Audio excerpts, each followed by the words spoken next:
everybody, Ryan here. Today I'm going to be taking what you guys already know about basic intervals, and we're going to go up to the next step. So, if you guys don't know much about intervals right now, what I'll get you to do is go watch my classmate Kaylee's video on basic intervals, and she can help walk you guys through it. And once you feel comfortable with that, come back and I'll explain to you guys how this works exactly. So, for a basic recap for everybody else, intervals. The basic idea is you have major intervals, minor intervals, and perfect intervals. Now, when we take a major scale, we'll start with a major scale because it's easy. The first note gives us the key that we're in. The octave, which is the 8th note of the scale, sounds the same as the first note, but higher. And then, as we go through the scale, a major scale, we have a major second, a major third, a major 6th, and a major 7th, which make up the happy major sound of the scale. Now, in that, I didn't mention the 4th and the 5th, because the 4th and the 5th are considered to be perfect. Now, they're considered perfect, not never major or minor, because they're always the same between your major scale and your minor scale. They don't change. Now, for those of you guys, like I said, in basic theory, you've never learned how to alter these. You always know that even when you change the other chord tones of the scale, we've never changed the 4th or we've never changed the 5th. They just stay a perfect 5th and we leave them alone. What I'm going to be showing you guys how to do is augment, which means to make that interval one semitone bigger, and diminish it, which means to make it one semitone smaller. Now, if we look at this paper here, we'll see the regular 5-line staff with the treble clef. We're in the key of F major, so we have one flat. And just to make things easier, we're going to start all of our fifths on tonic, which is F.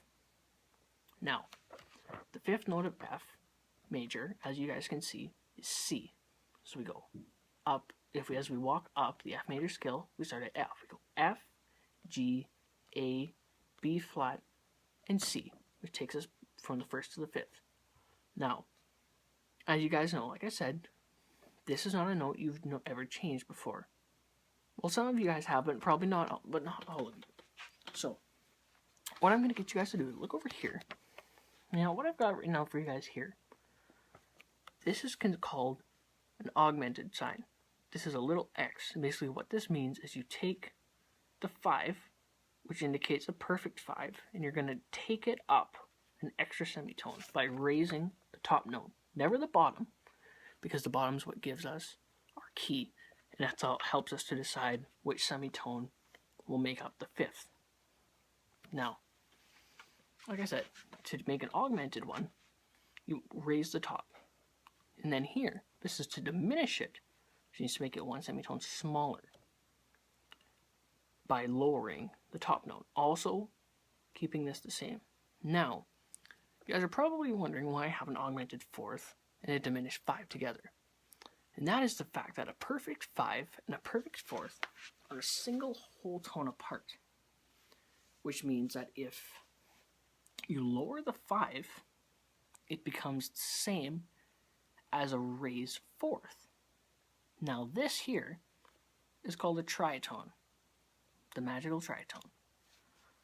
This is basically 3 whole tones up from the first note.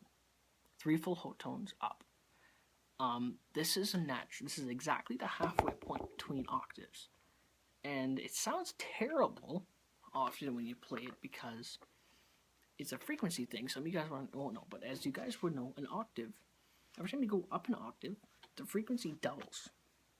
And what happens is when you go to the tritone, you're at the exact halfway point between 2 octaves. And the way the vibrations work together, it sounds terrible to your ear. It's just how sound works. But most of you guys probably don't understand that. So I'm not going to go into detail. But anyway, as I said, this is a diminished 5. This is an augmented 4th.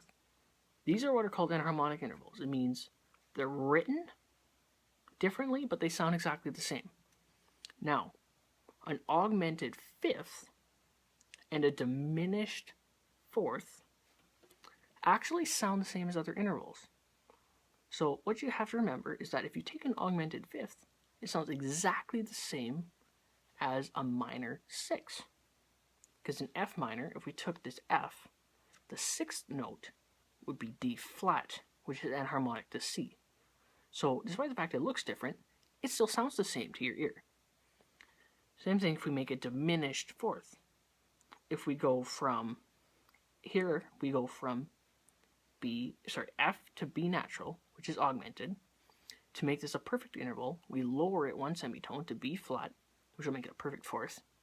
And then from there, we can take it down another semitone, which makes it a diminished fourth, which is written as a diminished fourth from F to B double flat, but B double flat is the same as taking B and going down a whole tone. So despite the fact it looks as F to B double flat, it actually sounds the same as a major third, which is F to A.